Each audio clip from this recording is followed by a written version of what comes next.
बिस्मिल्लाहिर्रहमानिर्रहीम। अस्सलाम वालेकुम। आपको इन्फो टीवी में खुश आमदीद कहेंगे।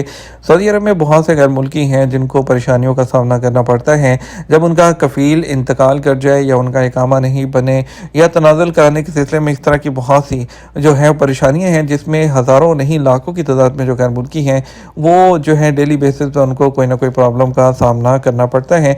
स्पेशली उन लोगों के लिए जो कि आज़ाद वीज़ों पर आते हैं और बाद में आकर यहाँ पर परेशान होते हैं। सऊदी महकमा पासपोर्ट एंड इमिग्रेशन जो वज़ारत दाखिला का एक इदारा है, कवानीन के मुताबिक सऊदी अरब में रहने वाले जो गैर मुल्की हैं उनके इकामे खरूज-ओ-दा और खरूज नहाई के इजरा करता है। सऊदी अरब से जब गैर मुल्की अपने मुल्क मुस्तकिल बुनियाद पर जाते हैं तो वह खरूज नहाई लेते हैं और जब छुट्टी जाते हैं तो उनको खरूज-ओ-दा वीज़ा लेना होता है। इसी तरह जवाज़ात पर वहाँ पे इस तरह के परेशान भाइयों की तरफ से कुछ सवालात किए जाते हैं। तो इसी तरह एक साइक खास के नए वीज़े पर आने वाले शख्स की जानब से भी जवाज़ात से सवाल किया गया कि सऊदी अरब आने से पहले ही कफ़ील का इंतकाल हो गया, जिसके बाइस सऊदी अरब पहुँचने पर इकामा जारी नहीं कराया जा सका। तनाज़ुल लेने के लिए क्या कार्रवाई होगी? क्या कफ़ालत तब्दील करने के लिए इकामा जारी कराना ज़रूरी होगा? सवाल का जवाब देते हुए जवादात का कहना था कि केस में मुतवफ़ी जो है यानी कि जो फौत होने वाले हैं उसके वर्सा की जानब से मुकर्रर किए जाने वाले नुमाइंदे के ज़रिए जवादात के दफ्तर से रजू किया जाए, जहाँ दरख्वास्त देने पर मामले को हल कर दिया जाएगा। वाज़ेह रहे कि सऊदी अरब में शरई कवानीन लागू हैं जिसके मुताबिक जो मतवफ़ी सरबराह खाना है उसके मामलात को हल करने के लिए जो उसके वारिस हैं वो वर्सा हैं वो मुतफ़िका तौर पर फैमिली में से किसी एक को अपना नुमाइंदा मुकर्रर करते हैं, जिसे अरबी में अल वकील अल शरई कहा जाता है। उस शख्स को तमाम फैमिली की जानब से नुमाइंदगी करने का इख्तियार दिया जाता है। उसके लिए एक NOC यानी मुख्तारनामा बनाया जाता है जो अदालत के नोटरी सेक्शन से जारी होता है। मुख्तारनामे का बाकायदा ज़ेली अदालत में इंदराज और उसकी तस्दीक की जाती है। उसके बाद वो सरकारी इदारों में काबिल कबूल होता है।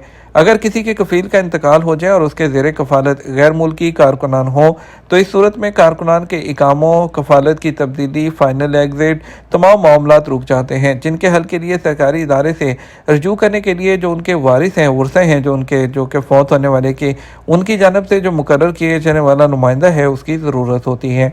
वर्सा की जानब से मुकर्रर किए जाने वाले नुमाइंदे को ये इख्तियार होता है कि वो मुतवफ़ी सरबराह खाना की ज़ेर कफ़ालत गैर मुल्की कारकुनों के मामलात को हल कराने के लिए जवादात या वज़ारत अफरादी क़ुव्वत से रजू करे।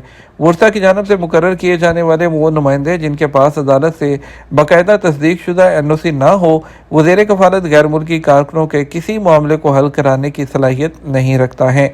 इस केस जिसमें यह पूछा गया कि कारकुन नए वीज़े पर सऊदी अरब आया, यहाँ आने से पहले ही उसके कफ़ील का इंतकाल हो गया जिसकी वजह से इकामा जारी नहीं हो सका, तो मुतवफ़ी शख्स के वारिस की जानब से कारकुन का इकामा जारी करने के बाद उसे तनाज़ुल दिया जा सकता है। इसके अलावा अगर कारकुन को अपने पास रखना चाहे तो उस सूरत में कारकुन का इकामा कोई भी वारिस अपने नाम पर मुंतकिल कर सकता है या किसी और के नाम पर भी कफ़ाला कर सकता है। अगर कारकुन को मुस्तकिल तौर पर वतन जाना हो तो इस सूरत में इकामा जारी कराने से पहले जब तजर्बाती मुद्दत बाकी हो जो कि 90 दिन होती है, कारकुन के जो बॉर्डर नंबर होता है उसके ज़रिए उसका फ़ाइनल एग्ज़िट वीज़ा जारी कराया जा सकता है। ये थी हमारी वीडियो आज की। उम्मीद करते हैं आपको पसंद आई होगी, आपके नॉलेज में इजाफा हुआ होगा। दोस्तों के साथ शेयर ज़रूर कीजिएगा। अस्सलाम वालेकुम।